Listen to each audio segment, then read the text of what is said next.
पुणे में बैप्टिज्म हुई और कल हम यहीं से रात को पहुंचे 7-8 बजे के आसपास। और प्रभु ने फिर एक बार कृपा किया, आपके सामने लेकर आया। सारा महिमा गौरव। हम लोग प्रार्थना करेंगे। कल की जो बपतिस्मा हुई, मैं उन बच्चों को आगे बुलाना चाहता हूँ, उनके ऊपर हाथ रखे और उनके लिए प्रार्थना करेंगे ताकि प्रभु अपनी आत्मा से उन्हें अभिषेक करे। और भाई त्रिभुवन का बेटा, प्रभु ने उसको एनडीए में एडमिशन भी दे दिया, जो मिलिट्री में जा रहा है ट्रेनिंग के लिए। प्रभु उसको आशीष करे। आई और इन दोनों बच्चों ने डिसीजन लिया हमें बपतिस्मा लेना है। और आपको मालूम है, मैं बपतिस्मा को कभी लेट नहीं करता, वो चाहे 12 बजे रात को क्यों ना हो, मैं बपतिस्मा को हमेशा हाथ देता हूँ तारीख। और प्रभु की कृपा से दोनों का बपतिस्मा हुआ। हम लोग प्रार्थना करेंगे, सब अपने आंखों को बंद करें और दुआ करते हैं। हम चाहते थे कि एल्डर भाई लोग भी आगे आए, लेकिन जगह और समय की वजह से मैं प्रार्थना करता हूँ, आप लोग मेरे साथ सहमत होकर अपना दाहिना हाथ को उठाएं।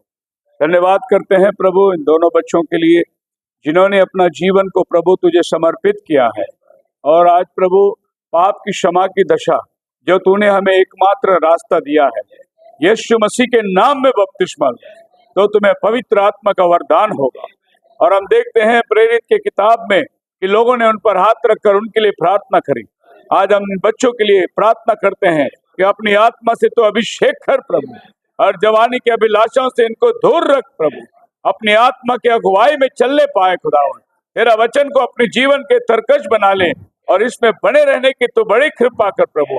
इन बच्चों को अभिषेक कर, यीशु नाज़री के नाम से मांगते हैं, सुन और कबूल कर। आमीन आमीन आमीन। God bless you. Praise Lord. So प्रभु का नाम को धन्यवाद करते हैं। हमने मैसेज डाला था कि भाई कोई अगर बपतिस्मा लेने वाला हो तो शायद लोगों तक नहीं पहुंच पाया होगा, या कोई लेने वाला होगा तो जरूर आप तैयार हो जाइए। एक और छोटी सी सजेशन मैं देने वाला था। जब मैं पीछे बैठा देख रहा था कि गर्मी जो है बहुत भयंकर हो रही है अंदर बैठने में, मैं सोच रहा था कि ये जो पंखे जो लगे हैं ये हवा नहीं दे पा रहा है। तो अगर हम कोशिश करेंगे, बहुत अच्छे अल्मोनाट का जो है पंखा आता बड़ा वाला, जो आप देखिए रेलवे स्टेशन पे ऊपर लगी होती है, अगर 2 पंखे लग जाए एक कोने में एक कोने में, तो काफी हवा पहुंचा सकता है एटलीस्ट। क्योंकि अभी मई शुरुआत हुआ है, अब जून भी चलेगी और जुलाई तक भी यही गर्मी चलेगी जब तक बारिश ना आए। कठिन लगता है। तो अगर कोई स्पॉन्सर है, कोई योगदान करना चाहता है तो इसका बजट निकालिए। और बड़ा अच्छा पंखा है। अभी मैं था कहीं एक जगह मीटिंग में, वहां पर भी बहुत अच्छे लगे थे। अल्मोनाट के बड़े पंखे आते हैं, पर साइलेंट चलता है वो, और अच्छा हवा भी अच्छा आता है।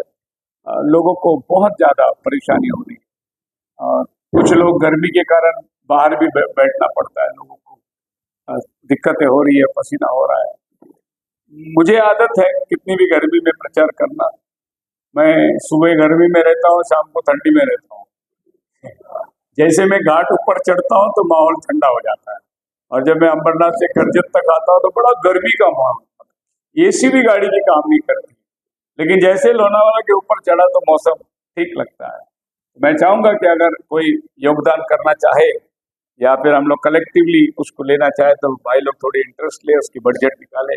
और वो पंखा जो है, ये जो जैसी छोटे पंखे रखे हुए, इसकी जगह अगर हम बड़ा वाला पंखा रखे तो वो काफी हवा कवर कर सकता है। खुदावन आपको आशीष दे। आज प्रभु भोज की आराधना में प्रभु ने हमें लेकर आया, हम प्रभु को धन्यवाद देते हैं। एक छोटा सा मैसेज आपके सामने रखना चाहता हूँ। जो हल पर हाथ रखकर पीछे मुड़ता है वह परमेश्वर के राज्य के योग्य नहीं है। No turning back. हम लोग बचपन में संडे स्कूल में गीत गाते थे, I have decided to follow Jesus. I have decided to follow Jesus. I have decided to follow Jesus. No turning back. No turning back. No turning back. No turning back. मैंने फैसला किया, यीशु के पीछे मैं चलने लगा, यीशु के पीछे मैं चलने लगा, यीशु के पीछे मैं चलने लगा, न लौटूंगा, न लौटूंगा, न लौटूंगा, न लौटूंगा। एक अंतरा बहुत अच्छा है। अगर कोई मेरे साथ न आए, अगर कोई मेरे साथ न आए, अगर कोई मेरे साथ न आए, न लौटूंगा, न लौटूंगा, न लौटूंगा, न लौटूंगा। प्रभु ने एक बहुत अच्छा उदाहरण दिया है। जो हल पर हाथ रखकर पीछे मुड़ता है वो परमेश्वर के राज्य के योग्य नहीं है। हल पर हाथ रखना क्या है? और फिर हाथ रखने के बाद बाइबल कहता है पीछे मत देखो, आगे ही आगे आपको बढ़ते जाना है। जो पीछे देख लेता है वो आगे जाने का लायक नहीं है, चाहे भले उसका हल पर हाथ बना रहे, लेकिन वो पीछे मुड़ गया। जब बात पीछे मुड़ने की दृष्टांत आती है तो मुझे लगता है कि लूक की किताब होगा 17 अध्याय का 30 वचन में होगा शायद। देखिए लूक का 17,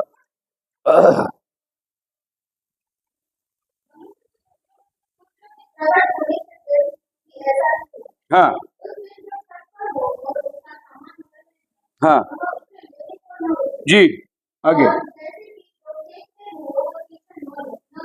जी 32 तक पढ़िए। लूत की पत्नी को स्मरण रखो। सारा को स्मरण रखो करके बाइबल नहीं कहता है, रेबेका को स्मरण रखो करके बाइबल नहीं कहता है। ये सब अच्छी औरतें थी, पर बाइबल कहता है कि लूत की पत्नी को याद करो, क्योंकि वो नमक के खंभा बन गया। और वजह यह था कि प्रभु ने उसको कहा था तो पीछे मुड़ के मत देखना, और जैसे ही वो पीछे मुड़ के देखी वही नमक का खंभा बन गया। इसीलिए बाइबल प्रभु यीशु मसीह याद दिला रहा है। कितना अचंभे की बात है देखिए कि लूत की कहानी, सदोम और गमोरा, क्या ऐसा हो सकता था क्या? लेकिन जब यीशु मसीह उसको कह रहा है तो वाक्य में वो हुआ है, क्योंकि प्रभु यीशु मसीह कोई आपको डराने के लिए कोई उदाहरण लेके नहीं देगा। जो हकीकत है वही वो आपके सामने रखा। लूत की पत्नी को स्मरण करो क्योंकि वो पीछे मुड़कर देखी। जब हम बाइबल की तरफ देखते हैं तो हम आगे की तरफ या आगे होने वाली बात या हमारी उम्मीद और आशा उस सबमिशन के अंदर होना बहुत जरूरी है। जिस संदेश का मैं आज शीर्षक लिया कम्युनियन सर्विस, पर मैं जिस विषय के ऊपर बात करना जा रहा हूं वह है नो टर्निंग बैक, पीछे नहीं मुड़ना। हमें आगे की तरफ बढ़ते जाना है। विश्वासी जीवन ही है। जब मैं पीछे मुड़ता हूं तो मैं देखता हूं 1989, जो कि आज से 34 साल पहले मैंने प्रभु को करार किया था मैं तेरी सेवा करूंगा, और उस दिन से लेकर आज तक मैं पीछे मुड़ के नहीं देखा, मैं आगे ही देखता रहा। ऐसा कभी जीवन के अंदर समय नहीं आया कि चलो अभी सेवा छोड़ दे, अब दुनियादारी करेंगे, काम काज करेंगे। ऐसा कभी मेरे मन में विचार नहीं आया। परेशानियां बहुत आई। ऐसा भी वक्त आया कि बस पानी पी के सोना है, रात को खाना नहीं है, ऐसा भी दिन आए थे। लेकिन फिर भी हमने सोचा कि पीछे नहीं मुड़ेंगे, आगे ही देखते रहे। और आज प्रभु ने इतना अच्छा काम अपने जीवन के अंदर लेकर आया कि कभी एक दिन हम विश्वास नहीं कर सकते थे कि आज पुणे में प्रभु की अनुग्रह से इतने सारे आत्माएं इस सच्चाई के अंदर आएगी। इतनी एक अच्छी कलीसिया को प्रभु पुणे में निर्माण करेगा। और उन दिनों को जब मैं पीछे मुड़ के देखता हूं, हम ट्रेन में आना जाना करते थे, हफ्ते में 3-4 दिन मैं पुणे आता था।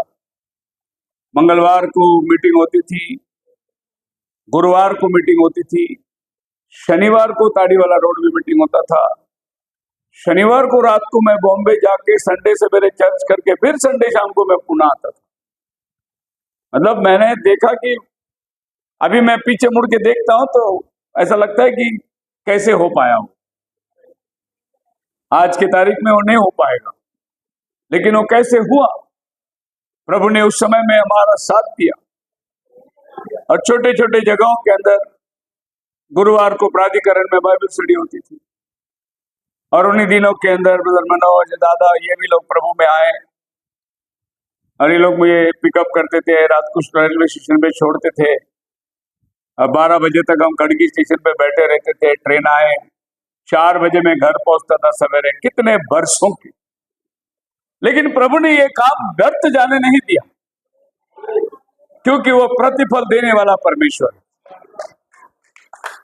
मिनिस्ट्री के अंदर बहुत मदद प्रभु ने किया। अब मैं कभी कभी अभी इन दिनों के अंदर जब भी मैं जाता हूँ, एयरपोर्ट में बैठता हूँ, फ्लाइट में बैठता हूँ, तो मैं पीछे की तरफ सोचता हूँ कि प्रभु, क्या वो दिन थे टॉयलेट के बाजू में न्यूज़पेपर डालकर कैसे भी गुजारा कर लेते थे सफर में, और आज वो दिन है प्रभु तो इतने दूर दूर अपने वचन के लिए हमें ले जा रहा है। विश्वास नहीं होता है कि प्रभु मैं आज फ्लाइट में जा रहा हूँ, सवेरे मैं पंजाब में हूँ, शाम को मैं पुणे में हूँ। मतलब ये वजह वही है, हल पर हाथ रख दिया, पीछे मुड़ के नहीं देखा। इसीलिए खुदावन ने इस सफर को यहां तक लेकर आया। हालेलुया। कभी कभी ऐसा ख्याल भी आता है,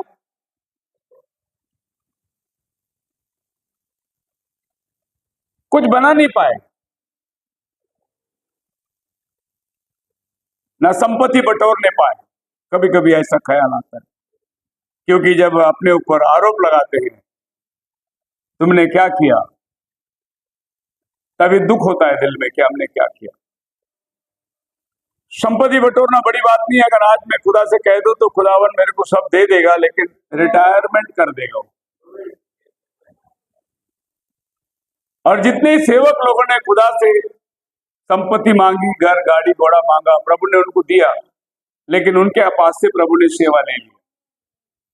अब वे लोग आराम कर रहे हैं, बंगले में बैठकर, गाड़ी घोड़ा सब है, लेकिन विश्राम कर रहे हैं। पर मैंने बोला प्रभु, मुझे आपका सेवा चाहिए, वो नहीं चाहिए मुझे, क्योंकि वो तो सब चीज प्रभु ने हमें तैयार करके रखा ही है। मैं तुम्हारे लिए घर बनाने जा रहा हूँ, जहां मैं रहूं वहां तुम भी रहोगे। और प्रभु ने दिया तो कोई और बात नहीं, लेकिन हम संपत्ति बटोरने के लिए नहीं चले आज तक। पर जब मैं देखता हूं हमारे सहकर्मी लोग, जो कुछ लोग सेवा कर रहे हैं, जान पहचान वाले, वो बहुत संपत्ति बटोर गए, बहुत बड़े हो गए, लेकिन जो बुलावा प्रभु ने हमें दिया है, ये बुलावा किसी और को नहीं दिया है। अपनी सेवा के अंदर वो बनाए रखा है। बोलो हालेलुया।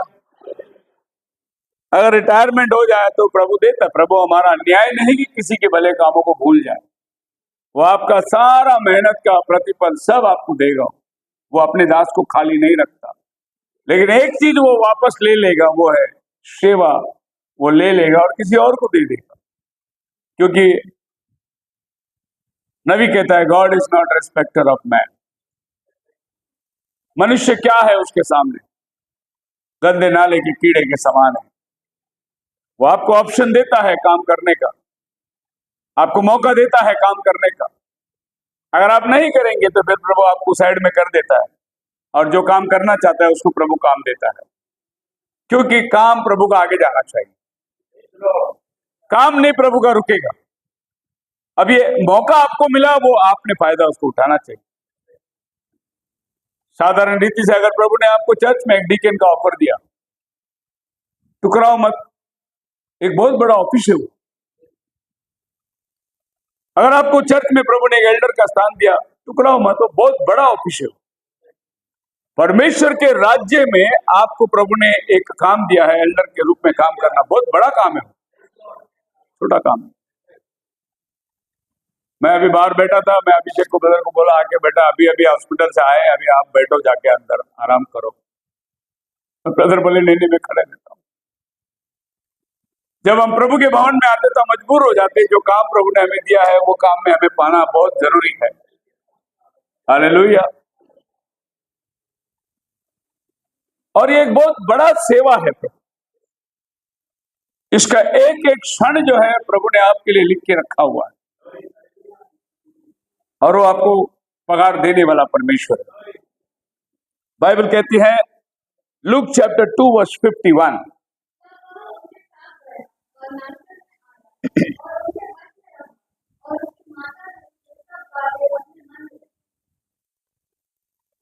लोगों ने इस वचन के ऊपर बहुत तर्क वितर्क करी है, बहुत किताबें लिखी है कि 12 साल की उम्र के बाद यीशु मसीह 30 साल तक कहां गया था।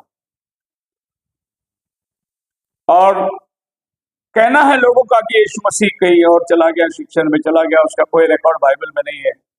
ये 12 साल की उम्र में प्रभु यीशु मसीह मंदिर में पंडितों के साथ में दिखाई दिया। 3 दिन तक उसके माँ बाप ढूंढते रहे। जब वो मंदिर में आए, यीशु को देखा कि वो सवाल जवाब कर रहा था और उनसे पूछे, मैं और तेरा पिता तुझे ढूंढ रहे हैं। तो यीशु ने कहा, कौन मेरा पिता? मैं मेरा पिता का काम करने आया। और फिर उन्होंने मंदिर से यीशु को ले गया।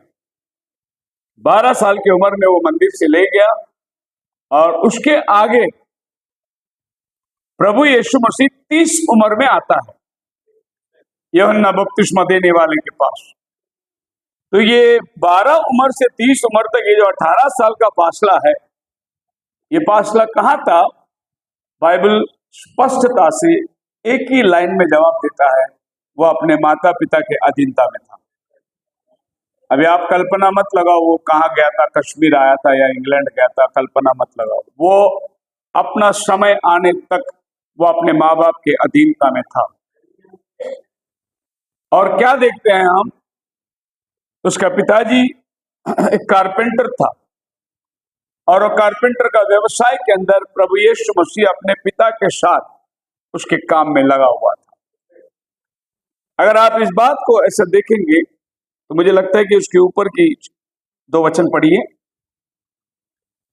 49-50।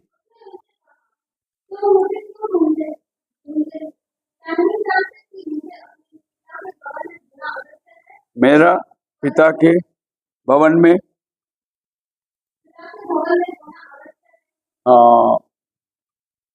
49 वर्ष, इंग्लिश में पढ़िए।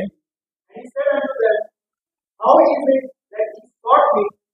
Wilt thou not that I must be about my father's business? What Jesus is doing? Father's business.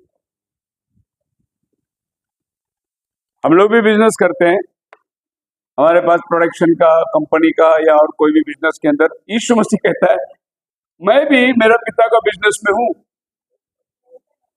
तो जो हम कर रहे हैं ये एक बिजनेस है। यीशु मसीह ने कहा मैं मेरे पिता के बिजनेस में हूं। अब हिंदी शब्द में वो अर्थ मिलता ही नहीं है, लेकिन इंग्लिश में वो अर्थ मिलता है कि मैं अपने काम में लगा हूं। और जो प्रभु यीशु मसीह वचन की जो सेवा कर रहा था, वो कह रहा है कि ये मेरा पिता का बिजनेस नहीं। एक्चुअली वो अपनी जमीनी बाप का बात नहीं कर रहा है। जमीनी बाप का बिजनेस है कारपेंटर, दरवाजा बनाना, खिड़की बनाना। वो अपने आसमानी बाप का बिजनेस की बात कर रहा है, क्योंकि वो पंडितों के साथ वचन का वार्ताहत कर रहा है।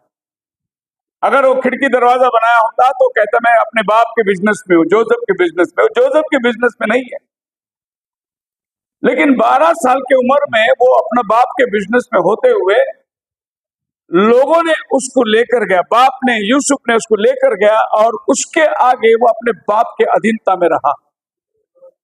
जब वो 30 उम्र का हुआ, और 30 उम्र बाइबल के अंदर एक याजक का अभिषेक का समय है। जब भी बाइबल में कोई भी लेवी को अभिषेक किया जाता है तो सेवा करने वाले लेवियों का उम्र 20 है और याजक के पद में आने का उम्र 30 है। सो जॉन ने 30 उम्र के अंदर बपतिस्मा देने के लिए यरदन नदी के पास आया और वो प्रचार करने लगा, परमेश्वर का राज्य निकट है। और जॉन का प्रचार जो शुरुआत हुई वो प्रभु यीशु मसीह के 6 महीने पहले शुरुआत हुई, और इसके 6 महीने के बाद प्रभु यीशु मसीह जॉन के पास आ रहा है। सो ये जो 6 महीना है, ये आप कहां अंदाज निकाल सकते? जब जकराय उस मंदिर में दर्शन देखा और तेरा पत्नी गर्भवती होगी, पुत्र जनेगी, जो वाचा इसको मिला, और यही वाचा जो है 6 महीने के बाद मरियम को मिला कि तू गर्भवती होगी। और मरियम और एलिजाबेथ के बीच में 6 महीने का अंतर है। तो जॉन द बैप्टिस्ट यीशु मसीह से 6 महीना बड़ा है। और जब जॉन 30 साल का हुआ, वो अपना प्रचार शुरू कर दिया। और 6 महीने के बाद यीशु मसीह जब 30 साल का होता है, तो वो आता है जॉन के पास बैप्टिज्म लेने के लिए। तो ये 6 महीना यीशु मसीह जॉन के मिनिस्ट्री के अधीनता में था। उसकी मिनिस्ट्री चल रही है, वो अपनी मिनिस्ट्री का दखल नहीं कर रहा है। जॉन को पूरा अपना समय को पूरा करने का मतलब, प्रभु यीशु मसीह भी एक मिनिस्ट्री में रहा। जबकि उन दिनों के अंदर बपतिस्मा लोग ले रहे थे, परमेश्वर का राज्य का प्रचार हो रहा था, लेकिन यीशु मसीह ने कहीं भी दखल नहीं दिया उसमें। उसने जॉन की मिनिस्ट्री को करने दिया। और जब वक्त आ गया तो वो खुद वहां पहुंच गया। मैथ्यू चैप्टर 13 और उसका 13, 14, 15 वचन पढ़ेंगे तो बाइबल कहता है, Then cometh Jesus from Galilee to Jordan unto John to be baptized of him. उस समय यीशु आया जॉन के पास, जहां गलील में वो बपतिस्मा दे रहा था। और जैसे वो आया, जॉन उसको कहता है 14 वचन में,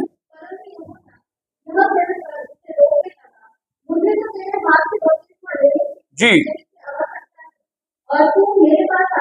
अब जॉन ने 6 महीने पहले बपतिस्मा देना शुरुआत कर दिया, लेकिन जॉन का खुद का बपतिस्मा नहीं हुआ। वो लोगों को दे रहा है बपतिस्मा। जब यीशु आया तो जॉन बोलता है, मुझे आपसे लेना है बपतिस्मा। फिर अभी तक आप जो बपतिस्मा दे रहे, वो क्या, वो मेरी अपनी सेवा है, लेकिन मुझे अभी आपसे बपतिस्मा लेना। प्रभु यीशु मसीह ने उसको कहा कि अभी इस वक्त में अभी ऐसा ही होने दे, अभी इसमें कोई चेंजेस मत लेके आ। एक्चुअली जॉन द बैप्टिस्ट वहां गुरु बन के खड़ा हुआ है, याजक बन के खड़ा हुआ। और यीशु मसीह जो आया, वो मेमना बन के आया, वो शिष्य के रूप में आया है। अब जॉन पहचान लिया यीशु मसीह को, बोले, गुरु आप मेरे पास आए बपतिस्मा लेने, मैं आपका पास, आपका हाथ से मैं बपतिस्मा लेना चाहिए। सपर, लेट इट बी, ऐसा ही होने दे।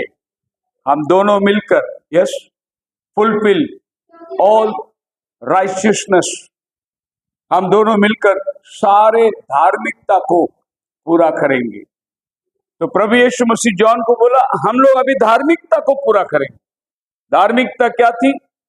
व्यवस्था ये था कि जब भी एक मेमने को बलिदान देने को ले जाना चाहिए, तो याजक ने उनके ऊपर हाथ रखना है और प्रजा के पाप उस मेमने के सर पे रखकर फिर उसको बलिदान के लिए ले जाना है। ये था राइचियसनेस, ये था धार्मिकता, ये था लॉ। और जॉन द बैप्टिस्ट का पिताजी जो था, वो जकराया, वो एक महायाजक था। Praise the Lord. So automatically जकराया का अभिषेक, जो याजक का अभिषेक है, वो बेटे के ऊपर उतर के आया है, जॉन द बैप्टिस्ट। अभी आप बोलेंगे, जॉन द बैप्टिस्ट यीशु को बोलता है, मुझे आपसे बपतिस्मा लेना था, लेकिन जॉन द बैप्टिस्ट को खुद को मालूम नहीं था, उसका बपतिस्मा हो चुका था। कब हो चुका था? जब ही एलिजाबेथ, माफ करना, जब एलिजाबेथ और मरियम आमने सामने आई, तो एलिजाबेथ ने बोला, जैसे ही तूने सलाम किया, मेरे बच्चा कूदा पेट में। इसको खुद को मालूम नहीं है, इसका बपतिस्मा ऑलरेडी हो चुका है। प्रभु ने उसको उसके गर्भ में ही बपतिस्मा दे दिया है। बोलो हालेलुया। और जॉन को यह भी मालूम नहीं था, जब उससे पूछा गया, पढ़िए जॉन चैप्टर 1 वर्स 18, 20 से पढ़िए, 20, 21।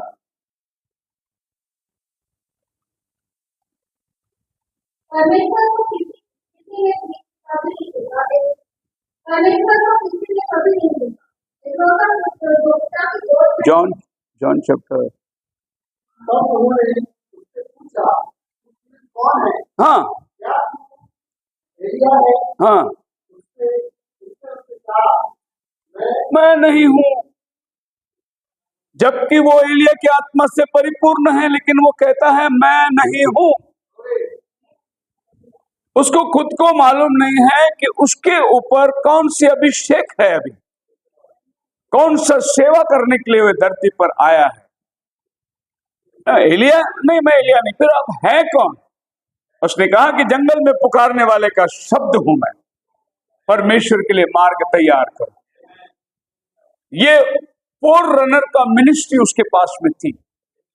फोर रनर का मिनिस्ट्री क्या होता है? मसीहा आने के पहले 6 महीने पहले रास्ता तैयार कर रहा है, इसको बोलते हैं फोर रनर की मिनिस्ट्री। और जॉन द बैप्टिस्ट खाली इतना ही समझ रहा था कि मैं सिर्फ रास्ता बनाने के लिए आया हूं, लेकिन उसे खुद इस बात को पता नहीं कि उसके अंदर एलिया की आत्मा उतर कर आई। पढ़िए अभी लूक चैप्टर 1 वर्स 17, लूक का पहला अध्याय 17 वचन।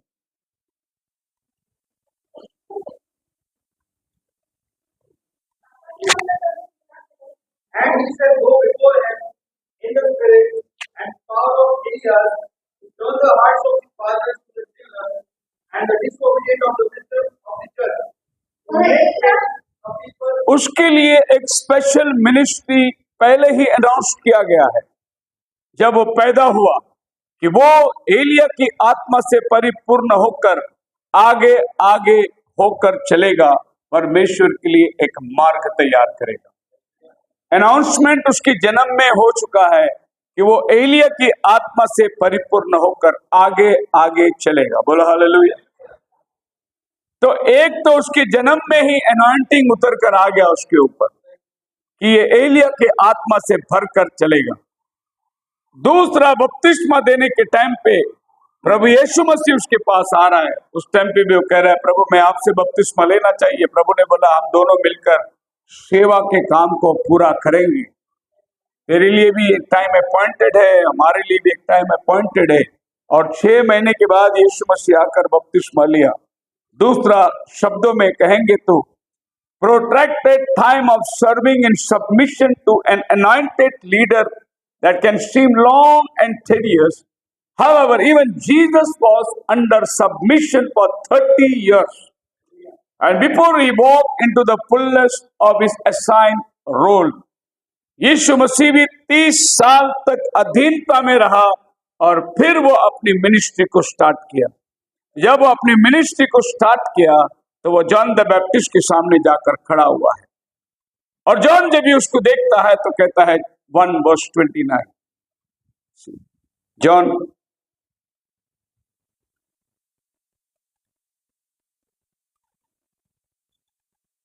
दूसरे दिन उसने यीशु को अपनी गोद में लेकर कहा, देखो यह परमेश्वर का मेमना है जो जगत का पाप उठाता now है। the Bible says next day, बराबर है, नेक्स्ट डे,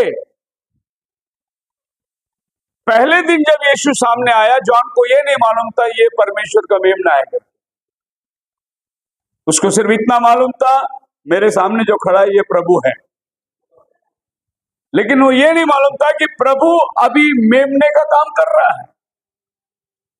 लेकिन जब उसने बपतिस्मा दिया यीशु मसीह को, तो याजक को वो प्रकाशन मिला कि मैं जिसको बपतिस्मा दिया यही परमेश्वर का मेमना है जो जगत का पाप उठा ले जाएगा। इसमें एक सवाल ये पड़ता है कि प्रभु मेरे पास आकर मेरे हाथ से बपतिस्मा लिया, जबकि मैं उसके हाथ से बपतिस्मा लेना चाहिए। और जब यीशु मसीह ने बोला हम दोनों मिलकर धार्मिकता को पूरा करेंगे, तो धार्मिकता क्या है? जब मेमना आता है, याजक उसके सर पर हाथ रखकर उसके ऊपर सारे लोगों को पाप को लाता है और फिर मेमना बलिदान को जाता है। इसीलिए पहले यूहन्ना ने उसके सर पर हाथ रखा, उसको प्रार्थना किया, उसके लिए बपतिस्मा दिया। अगले दिन यीशु को देखकर लोगों को कहा ये वो जगत का पाप उठा लेके जाने वाला परमेश्वर का मेमना है। नाउ उसको बोलते हैं प्रोग्रेसिव रेवोल्यूशन। कल ये रेवोल्यूशन नहीं था उसको, लेकिन आज ये रेवलेशन उसको मिल गया कि ये वो व्यक्ति है जो जगत का पाप उठा के ले जाने वाला है। बोलो हालेलुया। वैसे ही आपके और हमारे जीवन के अंदर भी रेवलेशन जो है ये प्रोग्रेसिव होना चाहिए। हम लोग वो नहीं रहना चाहिए जो 10 साल पहले थे। 10 साल के अंतर में हम लोग को जहां बढ़ना चाहिए वहां हम लोग बढ़ना चाहिए। हमारा कद उतना ऊंचा आना चाहिए। उसका वजह यह है कि हमने मैसेज पढ़ना है, हमने बाइबल पढ़ना है, हमने इस पर मनन करना है कि जो हमें मिला वो क्या चीज है। जॉन जिनको पता नहीं था कि उसकी मिनिस्ट्री क्या है, वो बोला नहीं मैं एलिया नहीं हूं। आगे चलकर पता चलता है कि उसके ऊपर एलिया की आत्मा उतर कर आई और वो एक पर्टिकुलर काम के लिए तय किया गया है। और ये खाली यहां पर नहीं, इसके पहले कई जगह उसके बारे में भविष्यवाणी हुई है। अब आप पढ़ेंगे इज़ाया चैप्टर 40, उसका 3 वचन पढ़ेंगे। तो जॉन द बैप्टिस्ट अपना काम शुरू करने के पहले इज़ाया नबी ने 700 साल पहले भविष्यवाणी करा था कि एक आदमी आएगा और जंगल में रास्ता बनाएगा। The voice of him that cried in the wilderness, ji, prepare ye the way of the Lord, make straight in the desert a highway. जंगल में पुकारने वाले का शब्द होगा, परमेश्वर के लिए एक राजमार्ग सीधा करो। और हाईवे, फिर यहां पर आ गया राजमार्ग, एक्सप्रेस हाईवे। इसके पहले जो रास्ता था वो क्रुकेड रास्ता था, आड़े टेढ़े रास्ता थी। हम बॉम्बे पुणे आना जाना करते थे, जूना बॉम्बे हाईवे से बड़ा आड़ा टेढ़ा रास्ता, घाट में उतरना, बहुत गाड़ियां घाट में गिर जाती थी, रास्ता सकरा था, ज्यादा गाड़ी चल नहीं सकती थी। अभी 10-15 साल हो गए, एक्सप्रेस हाईवे बन गया। तो John the Baptist express highway बनाने आया था ताकि आपको मसीह के पास पहुंचाए। उसके पहले उस रास्ते पर चलने वाले बहुत लोग गिर गए क्योंकि मसीहा नहीं पहचान पाए, पर जॉन द बैप्टिस्ट ने एक एक्सप्रेस हाईवे बना के दिया। Prepare a highway in the wilderness. Now what do you mean wilderness? जंगल में राजमार्ग तैयार करो। जहां रास्ता नहीं था वहां जॉन ने एक रास्ता को बनाया, और यही मिनिस्ट्री आगे चलकर चेंज हो जाती है। और ये दोनों मिनिस्ट्री की चेंजेस को प्रभु डिक्लेयर करता है। पढ़िए मैथ्यू चैप्टर 11 और उसके 10 वचन से पढ़िए।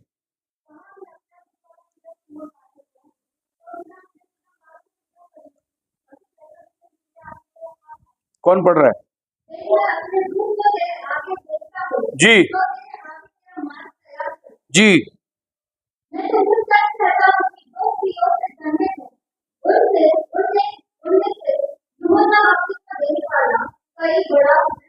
हाँ, अब प्रभु जॉन द बैप्टिस्ट का इंट्रोडक्शन दे रहा है।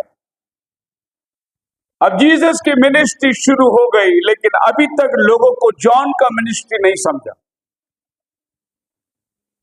तो यीशु मसीह जॉन की मिनिस्ट्री को बता रहा है अपने चेलों को कि मां के पेट से जो पैदा हुआ जॉन द बैप्टिस्ट से बड़ा कोई नहीं है। एक बहुत बड़ी सेवा उसको दी गई, क्योंकि चेलों ने प्रभु को पूछा, अगर आप मसीह है तो शास्त्री क्यों कहते हैं एलिया का आना अवश्य है? तब यीशु ने कहा, जंगल में क्या देखने गए? वही था एलिया। क्या देखने गए थे जंगल में? इन्होंने जॉन को देख के आया, बपतिस्मा लेके आया, लेकिन जॉन का मिनिस्ट्री क्या था वो नहीं इनको समझा अभी तक। आप मेरे साथ हैं? मेरे साथ एक ऐसी अनुभव हुआ, और आज मुझे लगता है कि 10 साल हो गया होगा बाय डिक्शन यहाँ आके गए, 10 साल से ऊपर हो गया। और मैं प्रभु की सेवा करते करते एक ऐसा मौका आया कि बाय डिक्शन आ गए और हमारी बातचीत हुई, हम लोग सेवा के साथ में रहे। 1 महीना वो हमारे साथ रहे, और जाते वक्त उन्होंने मेरे लिए प्रार्थना करी, बोली कि आप अपोस्टल का कॉलिंग है आपको, आपको पास्टर नहीं, प्रभु ने अपोस्टल के लिए बुलाया है। मैंने कहा, भाई अपोस्टल नाम ही बहुत बड़ा नाम है और मैं इसके काबिल नहीं हूं। बोले नहीं, शायद प्रभु ने मुझे इंडिया भेजा, इसी काम के लिए भेजा है कि आपको अपोस्टल का दर्जा देकर अभिषेक। प्रभु कार्य आपके अंदर पहले से ही है, लेकिन आपका पहचान पत्र नहीं मिला है। आप वो काम कर रहे हैं, क्योंकि मैंने आपके साथ 1 महीना घूमा, दिल्ली, पंजाब, गुजरात, बॉम्बे, और मैंने देखा कि आपके मार्गदर्शन में बहुत सारे सेवक लोग काम कर रहे हैं। तो आपकी सेवा पास्टर की नहीं, आपका सेवा अपोस्टल का है। और मुझे मालूम ही नहीं था कि मैं पास्टर रहकर अपोस्टल का काम कर रहा था, क्योंकि पास्टर जो होता है वो दूसरे चर्च में जाके नहीं प्रचार करता। पास्टर लोकल चर्च में प्रचार करता है, उसको पास्टर बोलते हैं, जो एक छोटी सी कांग्रीगेशन उसके हाथ में होता है। लेकिन जब एक पास्टर दूसरी जगह जाके प्रचार करता है तो वो इवेंजलिस्ट का काम करता है, उसकी मिनिस्ट्री चेंज होती है। और हम भाई ब्रनम के जीवन में भी इन बातों को देखा। जब भाई ब्रनम बैप्टिस्ट चर्च में थे, उस समय में वो एक पास्टर का काम करते थे। उसके बाद प्रभु ने उनको बैप्टिस्ट चर्च में से निकालकर पूरी दुनिया में घुमाया, तो प्रभु ने उसको इवेंजलिस्ट का काम दिया था। और इवेंजलिस्ट का काम करके भाई ब्रनम जब 1963 में बादल आई, तो प्रभु ने उसको प्रॉफिट का काम दिया। आदमी एक ही है, लेकिन उसके मिनिस्ट्री को प्रभु चेंज कर रहा है। पहले पास्टर करके वो चर्च, लोकल चर्च को चलाता था, बैप्टिस्ट चर्च को चलाता था। और उस बैप्टिस्ट चर्च में ऐसा हुआ, एक दिन एक औरत प्रचार करने के लिए आई, और भाई ब्रनम ने बोला, मैं मेरा पुलपिट नहीं दूंगा आपको। तो लोगों ने बोला कि आपको चर्च से निकाल देंगे, वो हेड ऑफिस से आई है, आप उसको जगह देना पड़ेगा। वो बोला, तुम मेरे को क्या निकालोगे, मैं खुद ही निकलता हूं। उसने खुद ही रिजाइन लेटर बना के दे दिया। बोला कि मैंने बाइबल में एक पढ़ा है, स्त्री पुलपिट में नहीं आ सकती, और वो मिनिस्ट्री में मैं नहीं रहना चाहता हूं जहां पुलपिट में औरत काम करती। और भाई ब्रनम बैप्टिस्ट से बाहर निकले। जब बैप्टिस्ट से बाहर निकले तो प्रभु ने उसको इवेंजलिस्ट बनाया, और पूरी पृथ्वी में 7 चक्कर लगाया उसने। हालेलुया। जैसे जेरिको का दीवार को 7 चक्कर लगाए इजरायलियों ने, और जेरिको का गढ़ गिर गया, वैसा नबी के दिनों में 7 चक्कर में नबी डिनोमिनेशन के जितने फॉल्स डॉक्ट्रिन थे उनको गढ़ को गिराया उसने, और इस सच्चाई को उसने बाहर निकाल कर लाया। जबकि सच्चाई बाइबल में थी, लेकिन उसको निकाल कर बोलने वाला एक आदमी चाहिए। आप मेरे साथ है? वचन बाइबल में है, ये मेरा परमेश्वर का चुना हुआ मेमना है, लेकिन उसको निकाल कर बोलने वाला एक अभिषेक पुरुष चाहिए। जबकि बाइबल में लिखा है, कुंवारी गर्भवती होगी, पुत्र जनेगी, इसका नाम इम्मानुएल रखा जाएगा। उसको लेकर बोलने वाला एक आदमी चाहिए। वचन तो 700 साल पहले लिखा गया है, और बाइबल में क्या नहीं लिखा गया? सारी बातें, पृथ्वी का आरंभ से लेकर अंत तक सारी बातें लिखी हुई है। लेकिन जब वक्त आएगा तो आपको सारे उस मिनिस्ट्री को ले आकर प्रभु एक अभिषेक बातों को बाहर लेकर आता है। सो जॉन द बैप्टिस्ट बाद में चलकर कहता है, और एक एलिया की सामर्थ्य उसमें उतर कर आई, एक चैलेंजिंग मिनिस्ट्री उसके पास उतर कर आई। और चैलेंजिंग मिनिस्ट्री जो है केवल एलिया का मिनिस्ट्री है। अभी आने वाला मिनिस्ट्री 2 जन का है, मूसा और एलिया का मिनिस्ट्री है, और वे लोग बहुत जबरदस्त सताव को लाने वाले धरती पर। एलिया आकाश को बंद करने वाला है, मूसा पानी को खून बनाने वाला है, और आसमान से अग्नि उतर कर आएगी उनके कहने पर। एक बहुत भयानक मिनिस्ट्री अभी आने वाला है, वो मूसा और एलिया का मिनिस्ट्री है। और आपके और हमारे लिए एक स्पेशल मिनिस्ट्री आने वाला है, जो ब्राइड को रैप्चर में लेके जाएगा, और वो हेनोक का मिनिस्ट्री है। क्योंकि नोहा के दिनों में आने के पहले, जल प्रलय आने के पहले, जजमेंट आने के पहले, यहाँ पर हम नोहा का, हेनोक का मिनिस्ट्री को देखते हैं। वैसे एक हेनोक का मिनिस्ट्री अभी है, जो केवल ब्राइड के लिए होगा, और वो रैप्चर में चली जाएगी।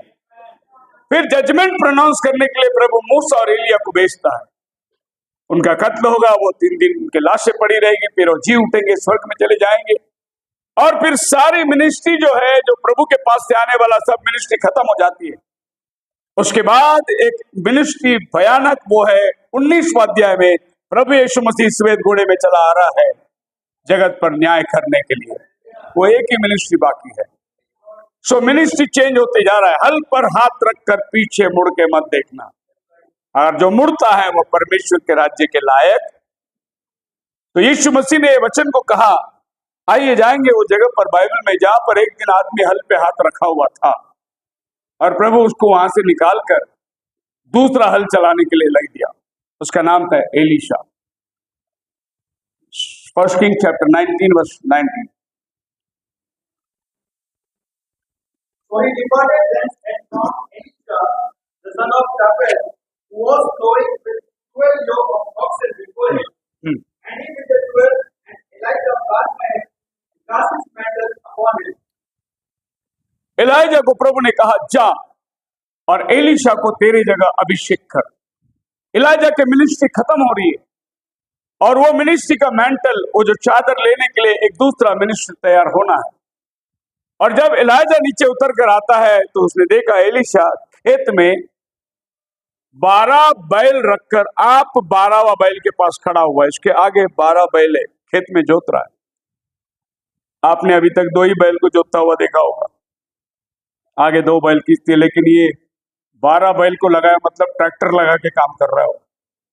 12 बैल की ताकत और 2 बैल लगाने वाला ही खेती किसान, 12 बैल लगाने वाला बहुत रईस आदमी, और आप 12वें के पास में खड़ा हुआ है। जवान लड़का है और अपना बाप का व्यवसाय में वो बना हुआ है, बिजनेस में लगा हुआ है। मतलब वो अपना बाप को छोड़कर ऐश और आराम की जिंदगी में नहीं जी रहा है। जबकि 12 बैल लगाने वाला बहुत पैसे वाला आदमी, वो नौकरों को काम देकर वो दुनिया में ऐश और आराम कर सकता है जैसे आज बहुत लोग करते हैं। लेकिन ये एलीशा वो नहीं था, ये अपने बाप के बिजनेस में लगा हुआ था।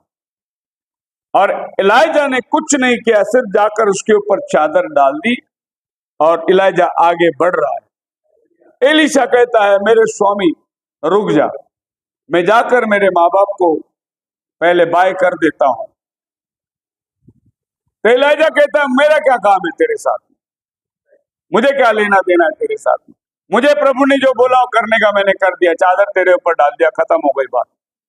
तो एलीजा का चादर अपने ऊपर लेना, इसका मतलब है उसकी मिनिस्ट्री को लेना।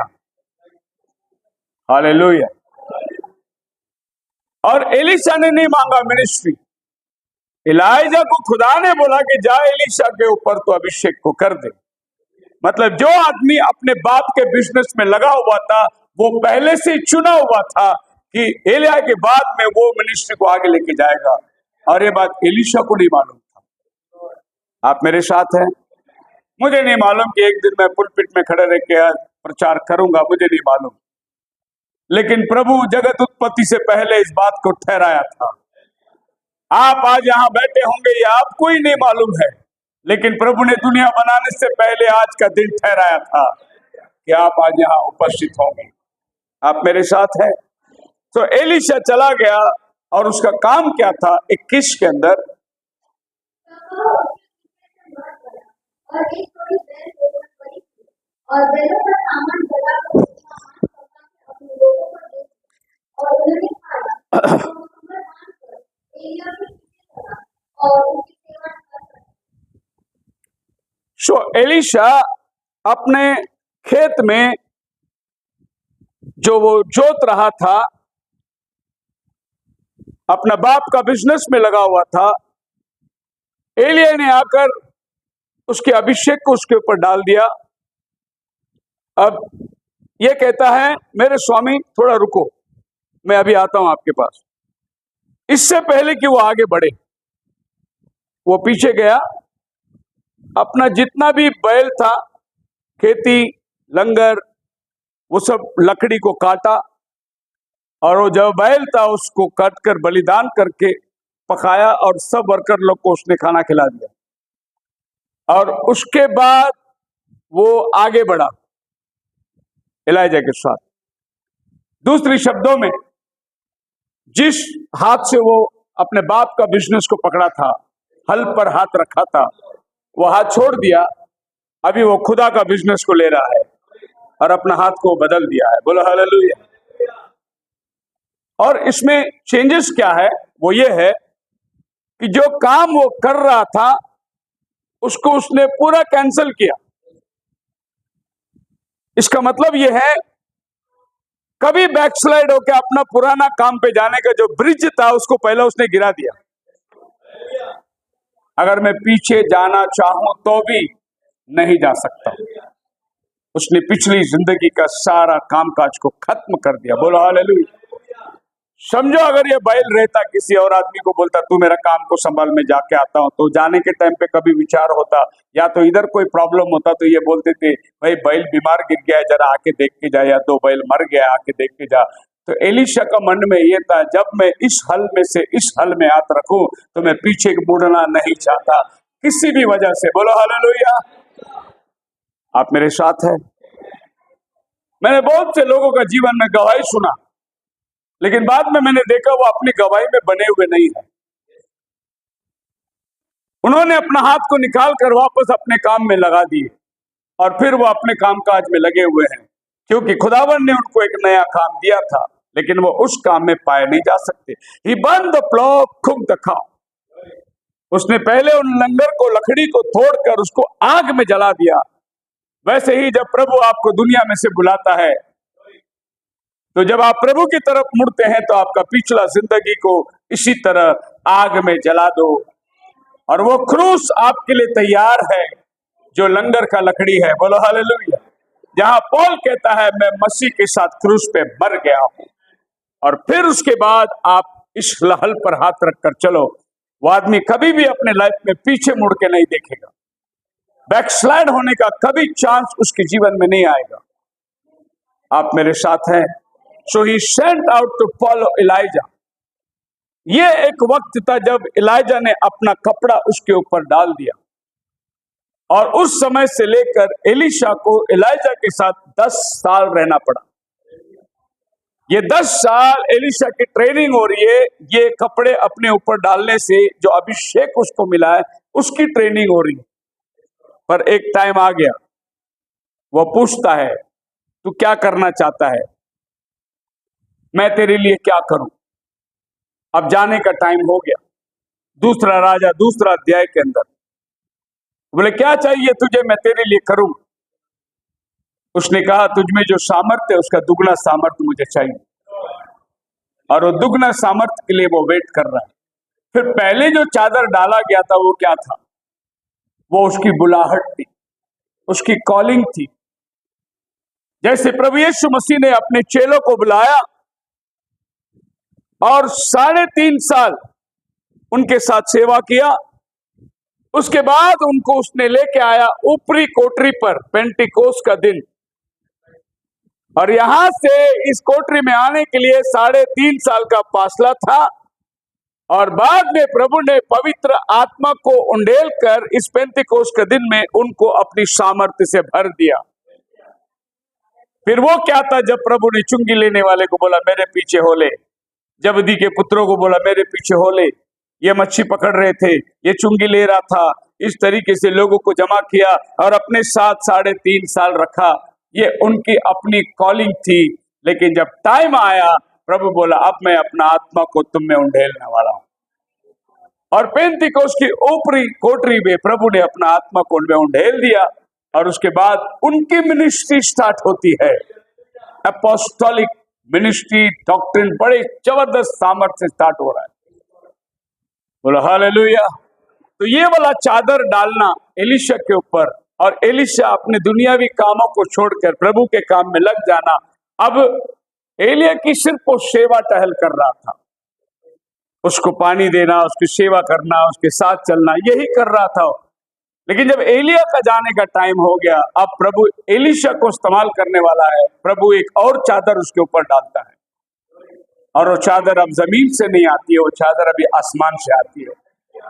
पहले ये चादर खुद जाके डाला, लेकिन बाद में जो चादर है जब वो उठा लिया गया और उसने बोला हे मेरे स्वामी, तो दूसरा चादर उसने फेंक दिया उसके ऊपर, और वो चादर नीचे उतर कर जब आई, बाइबल कहता है उसने वो चादर को उठाया और वापस यॉर्दन नदी के पास आकर खड़ा हो गया। यही यॉर्दन नदी को पार करके उधर गया था। उस समय में एलिया ने चादर मारी थी, नदी 2 भाग हो गया था। अब एलिया नहीं है, लेकिन एलिया की मिनिस्ट्री इसके साथ में है। अभी ये वही चादर निकाल रहा है एलिया का।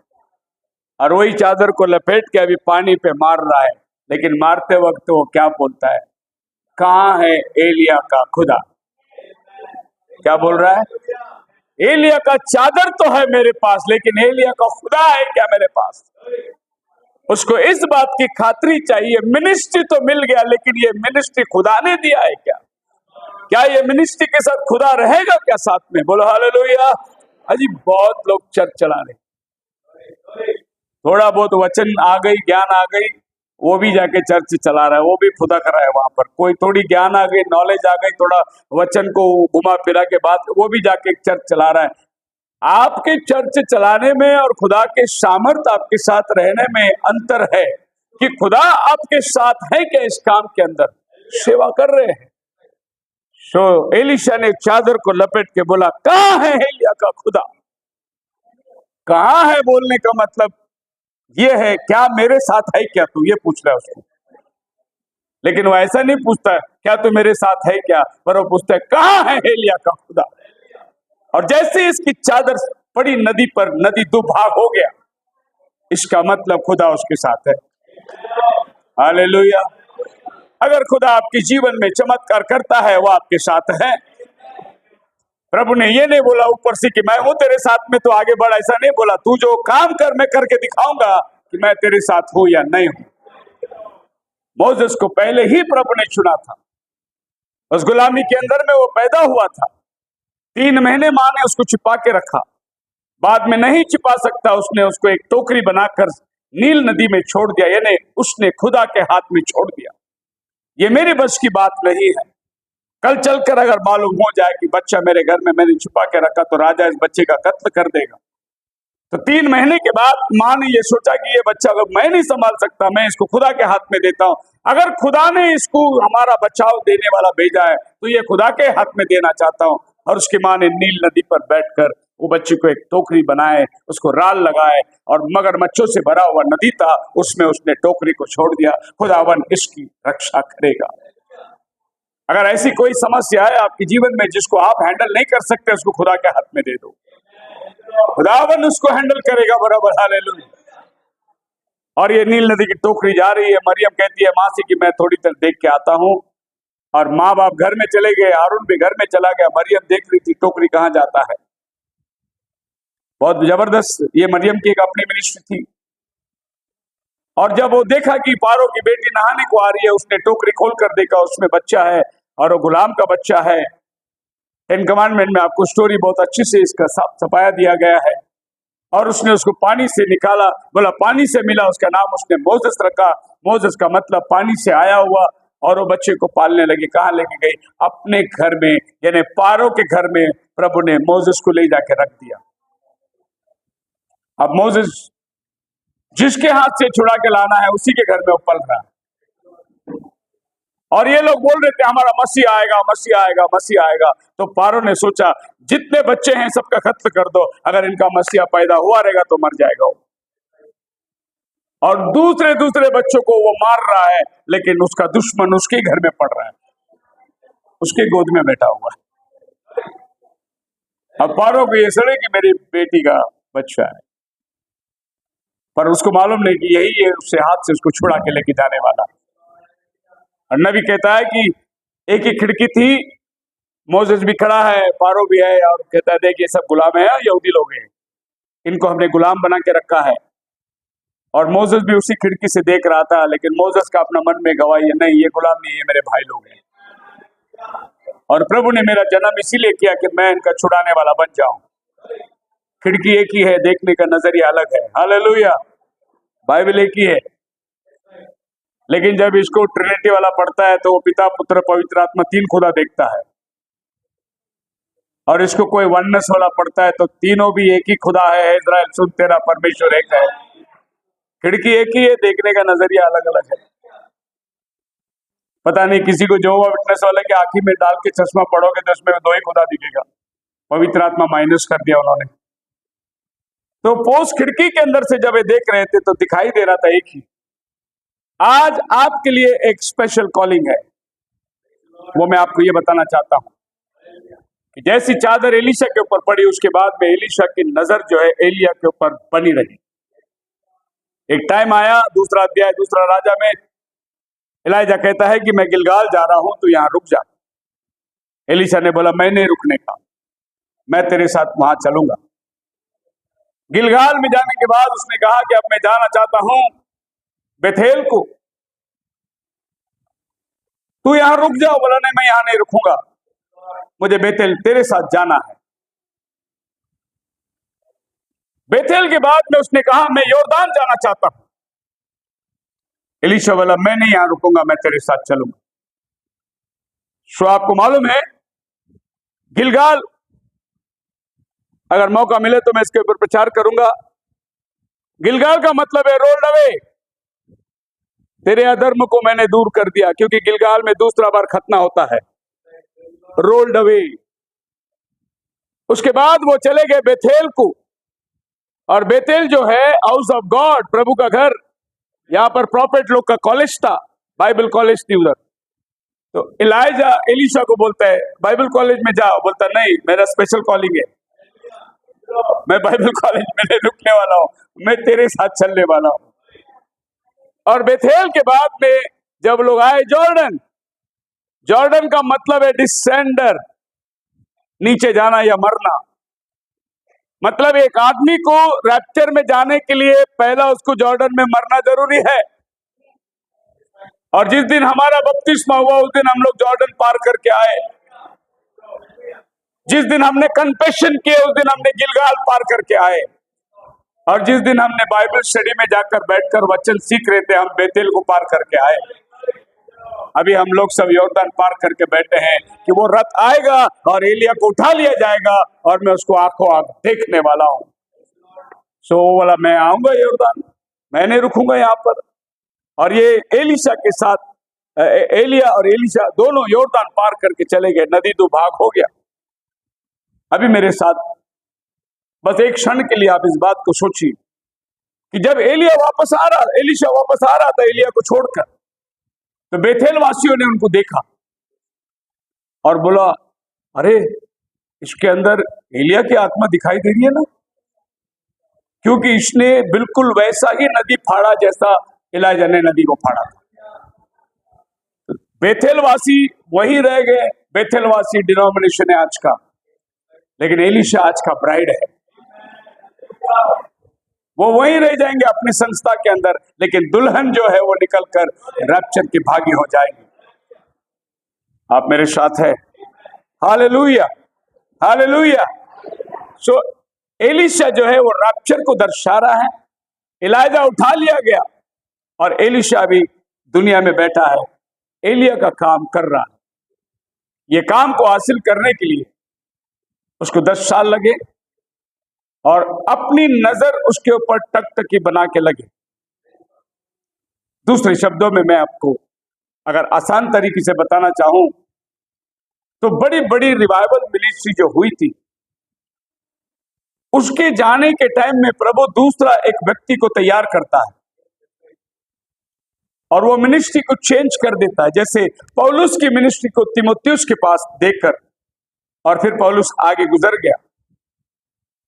आप और हम जो आज बैठे हैं एलिया की मिनिस्ट्री में बैठे हैं।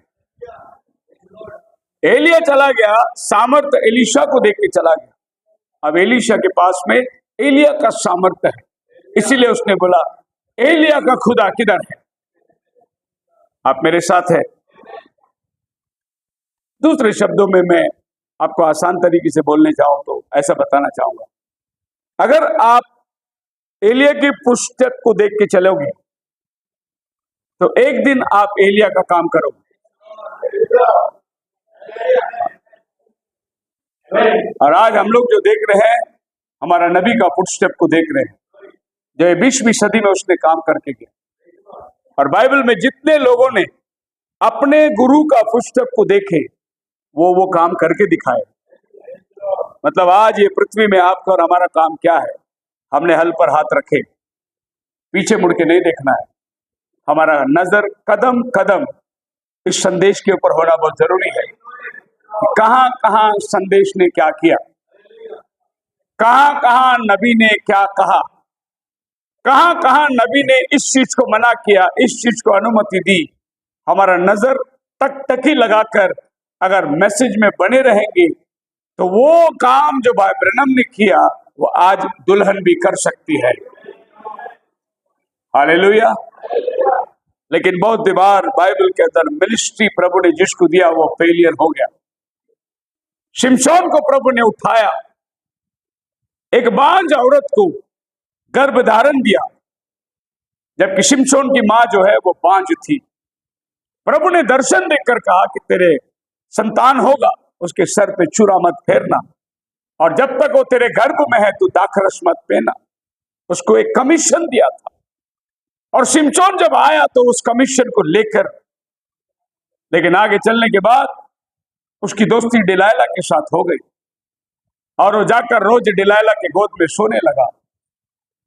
और खुदा जिसने शिमशोन को अपनी आत्मा की दुगना सामर्थ्य से भरकर भेजा था इजराइल के छुटकारे के लिए, शिमशोन अपना मिशन को खो दिया और जाकर डिलाइला के गोद में सोया हुआ है। अल्टीमेटली खुदावन ने उसको छोड़ दिया। फलिश्ती आए, पकड़े, उसके दोनों आंख निकाल दे। अब शिमशोन अंधा हो गया। अब प्रभु मिनिस्ट्री को बदलकर दूसरे के हाथ में दे रहा है। बस मैं आज शाम यही कहना चाहता हूं कि अगर खुदावन ने आपको ये मिनिस्ट्री में लाया है तो उसकी नजर आपके ऊपर है कि आपको प्रभु ने ये मिनिस्ट्री में क्यों रखा है। आप मेथोडिस्ट में थे, वहां रह सकते थे, आप रोमन कैथलिक में थे, वहां रह सकते थे, आप हिंदू परिवार में थे, वहां रह सकते थे। प्रभु ने आपको क्यों उठा के ला के यहाँ रखा? अगर प्रभु ने आपको एक बुलाहट से बुलाया है तो प्रभु आपको देख भी रहा है कि आप इस मिनिस्ट्री में क्या कर रहे हो। अगर आप उनके फुटस्टेप को फॉलो करोगे, उन कदमों को पीछा करोगे, निश्चय वो काम जो उनके अंदर हुआ वो आपके अंदर भी होगा। खुदावन आपकी आशीष दे। प्रार्थना करें।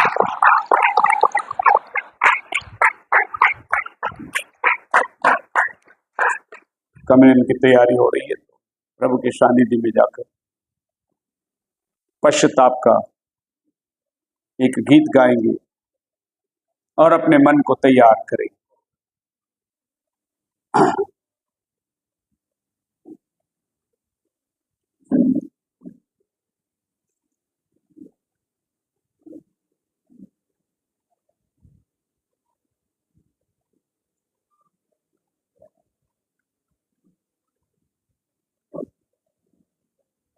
खुद को गुनाहों की लिबास में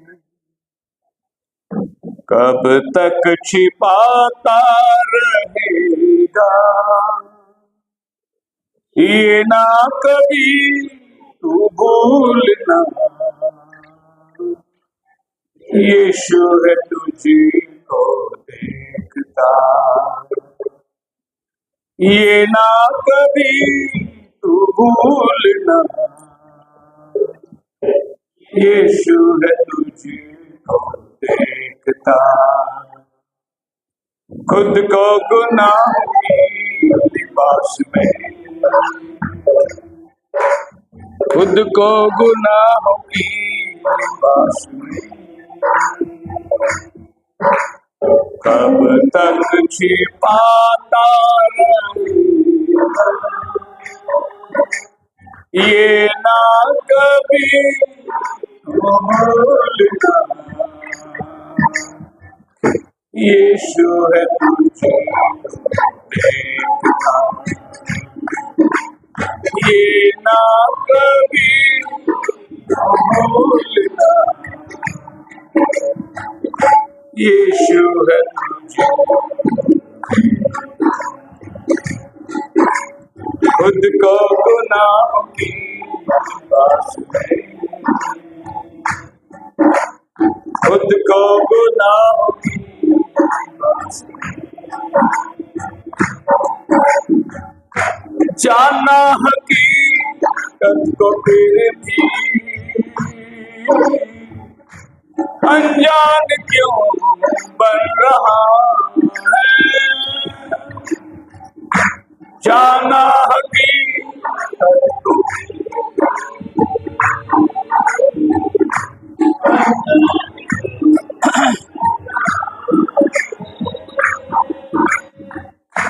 यीशु ही अपने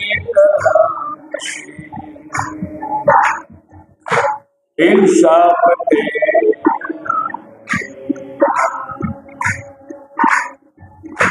यीशु ही अपने कलाम से शाप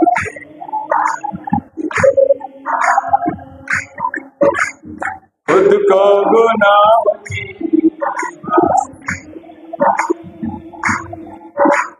खुद को गुनाह की लिबास अब तक छिपाता रहेगा, ये ना कभी भूलना यीशु है तुझको, ये ना कभी भूलना यीशु है।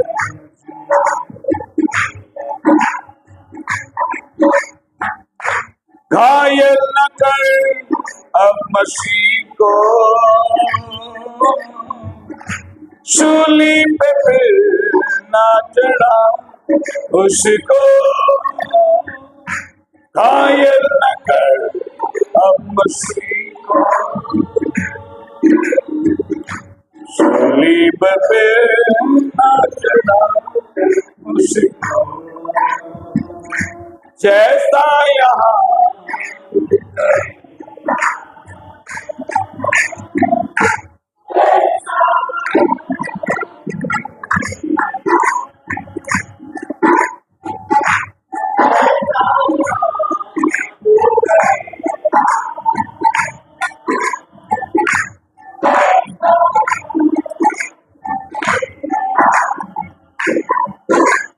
खुद की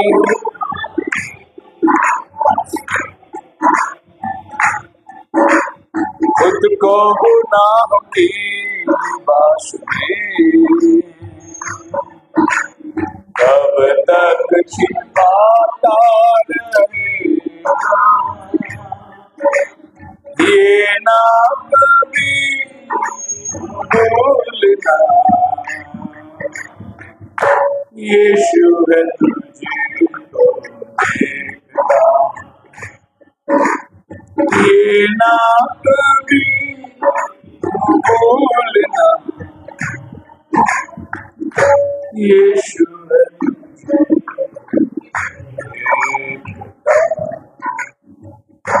प्रार्थना करेंगे, अपने आंखों को बंद करें।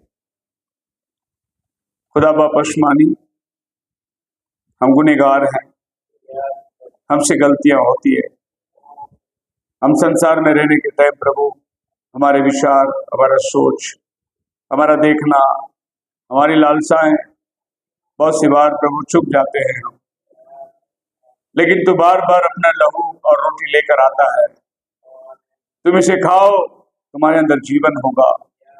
हमारे गुनाहों को तो माफ करता आता है प्रभु, हमारी गलतियों को तो माफ करता आता है। आज फिर एक मौका तूने हमें दिया प्रभु कि हम तेरी वेदी के पास आए और अपने आप को जांचे और देखे कि प्रभु ने मुझे कहाँ खड़ा किया है, आज मेरी स्तर क्या है विश्वास के अंदर, मैं किस ऊंचाई में होना चाहिए, मैं कहां पर हूं। प्यारे खुदावन, हमने देखा कि 10 साल लगे एलीशा को एलिया तक पहुंचने के लिए, 3.5 साल लगे चेलों को यीशु मसीह तक पहुंचने के लिए, और हम अपने जीवन को देखते हैं कितने वर्ष हम प्रभु इस सेवकाई के अंदर बीत गए, लेकिन हम कहां पहुंचे हैं। यदि कोई कमी घटी है प्रभु तो हमें सुधार, और फिर से एक बार जिस मकसद से तूने हमें बुलाया है उस मकसद को जाने और इसे पूरा करने की सहायता कर।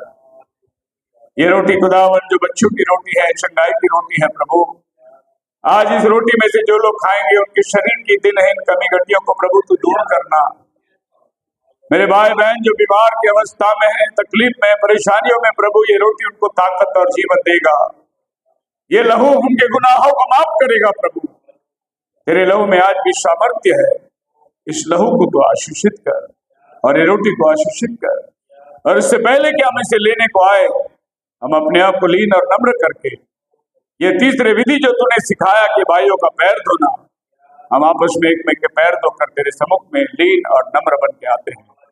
हमारी प्रार्थना को तू कबूल कर। प्रभु यीशु के नाम में मांगते, सुन और कबूल कर। मैं चाहूंगा ब्रदर जवान और भाई थॉमस हमारे बीच में है, आगे आएंगे और इस रोटी और दाखरस को बांटेंगे। प्रार्थना हो चुकी है, समय के कारण मैंने प्रार्थना कर दी। अब हम लोग पैर धोने की विधि में आगे जाएंगे और दो दो करके, दो दो बहन दो दो भाई करके आगे आएंगे प्रभु भोज की तैयारी। ब्रदर चौहान और ब्रदर थॉमस हमारे एल्डर भाई लोग आगे आएंगे